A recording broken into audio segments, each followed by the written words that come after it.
27 de julho é o Dia Mundial de Conscientização e Combate ao Câncer de Cabeça e Pescoço. E segundo o levantamento do Instituto Nacional do Câncer, os tumores malignos que afetam essas regiões do corpo estão entre os mais presentes na população brasileira.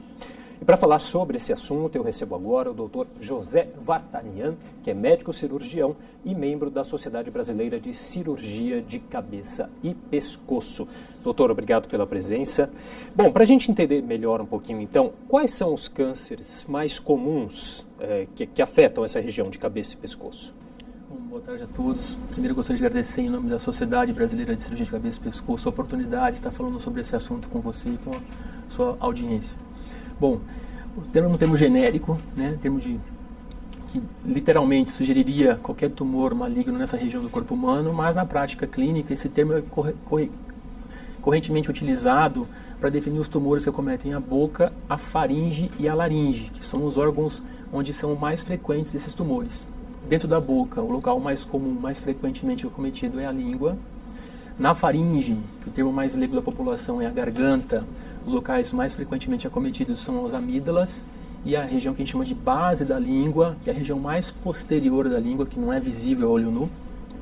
E na laringe, o sítio mais frequente são as cordas vocais, onde nós usamos para produzir nossa voz, nossa fala. Esses são os mais comuns. Sim. Bom, e são aí tumores que apresentam uma frequência alta na população brasileira, né? Como que eles se apresentam? Como que é essa divisão entre homens, mulheres? Perfeito.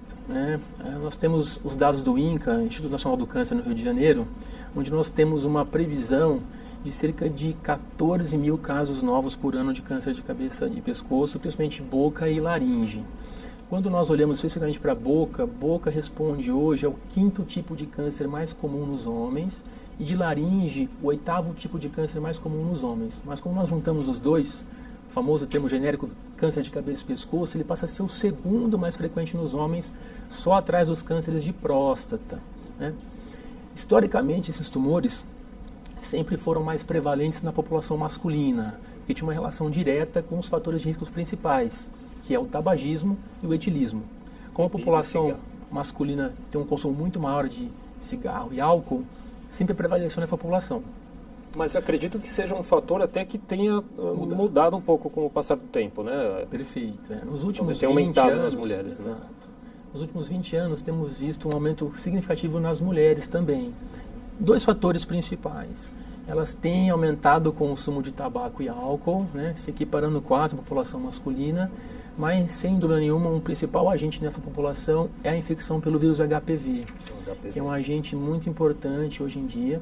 Ele foi muito bem estudado e conhecido na gênese do câncer do colo de útero nas mulheres, mas ele também tem um papel fundamental em cânceres da faringe, principalmente amígdala e base de língua. Hoje ele é responsável por um aumento muito significativo na incidência desses tumores, tanto nos homens quanto nas mulheres.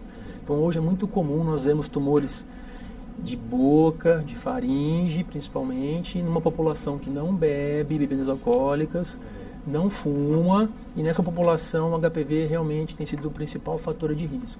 Inclusive agora, a partir desse ano, o Ministério da Saúde incluiu a vacina aí, a quadrivalente, né, que inclui aí, que protege aí contra os tipos de HPV, no calendário de vacinação, incluindo também a população masculina, né, de 12 a 13 anos. Quanto que essa atitude contribui aí também para se diminuir esse número de doentes? Essa intenção é principalmente em relação a esses tumores da faringe.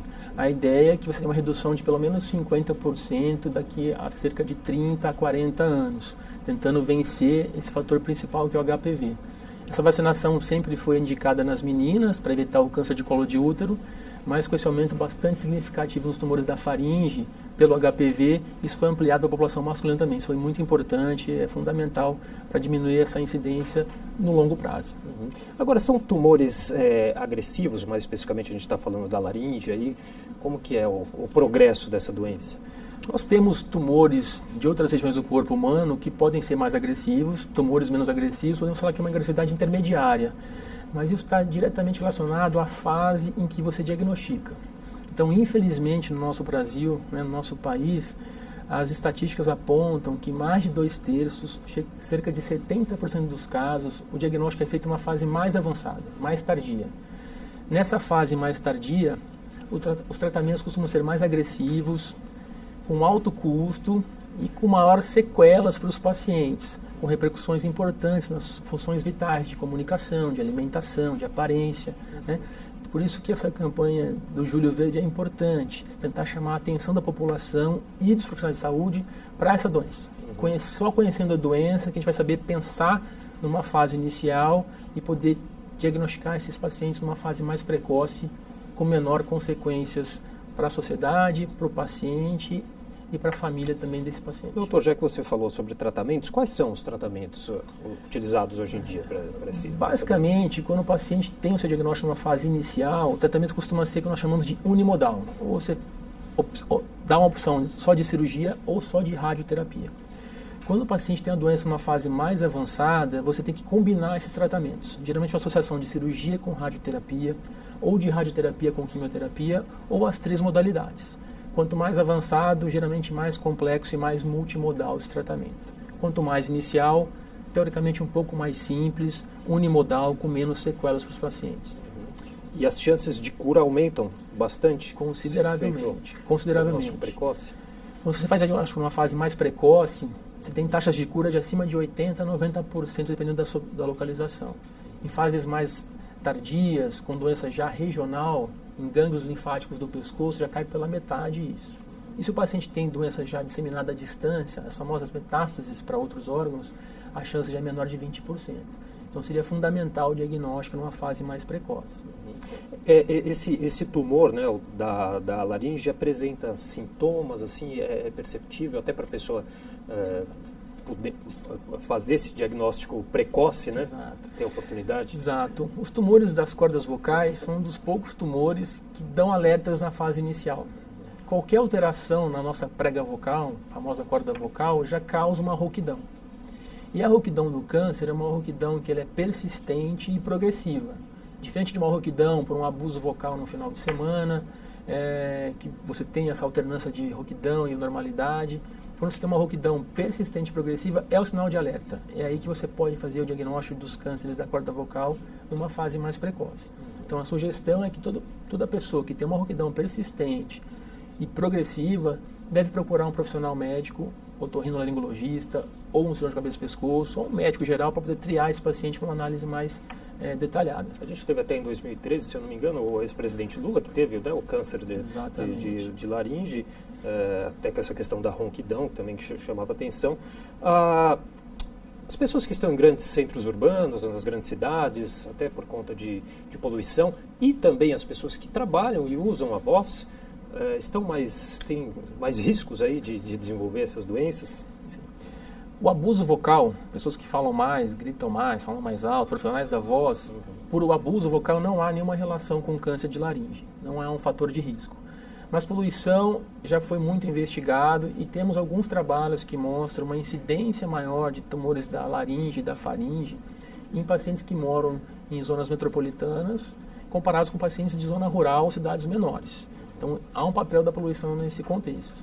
Estudos mais detalhados se preocuparam mais em avaliar o que a gente chama de poluição indoor, que é aquela poluição que você está exposto no seu meio de trabalho. Então, pessoas que trabalham em indústrias têxteis, manipulam ácido sulfúrico, isopropílico, respiram gases da combustão de combustíveis. Há fatores genéticos também? Fatores genéticos. Nós temos famílias com vários casos de câncer de cabeça e pescoço. Nesse contexto, com certeza, existe um fator genético envolvido, sobreposto a hábitos comuns. É comum os membros da mesma família terem os mesmos hábitos alimentares, de higiene, de consumo de tabaco e de álcool. Então, tem uma sobreposição de um fator genético com hábitos semelhantes. Mas nós temos, sim, já mapeado algumas famílias com essa predisposição. Não é tão frequente, mas existe. Ok, doutor, só para a gente encerrar, então, como você mesmo disse, a gente tem essa campanha aí do Julho Verde, né, durante todo o mês. Quais atividades foram preparadas para esse mês? Já dá para a gente fazer algum balanço que a gente teve? Ainda é precoce para o balanço, mas a sociedade se empenhou muito em divulgar nos seus grandes centros, com todos os seus membros, todos os membros da sociedade que tivessem alguma relação com escolas, com hospitais, com a comunidade, divulgar a doença, divulgar o seu diagnóstico, o que chamaria atenção para pensar num diagnóstico mais precoce. Então isso é feito através de aulas, de palestras, de publicações, de entrevistas na grande mídia, por isso que eu agradeço mais uma vez a oportunidade. Isso são passos que nós procuramos tomar todos os anos, mas ainda é precoce para saber a abrangência ainda desse ano, que a gente ainda não finalizamos a campanha. Ok, doutor. Nós que agradecemos pelos esclarecimentos. Obrigado pela participação. Obrigado a vocês pela oportunidade.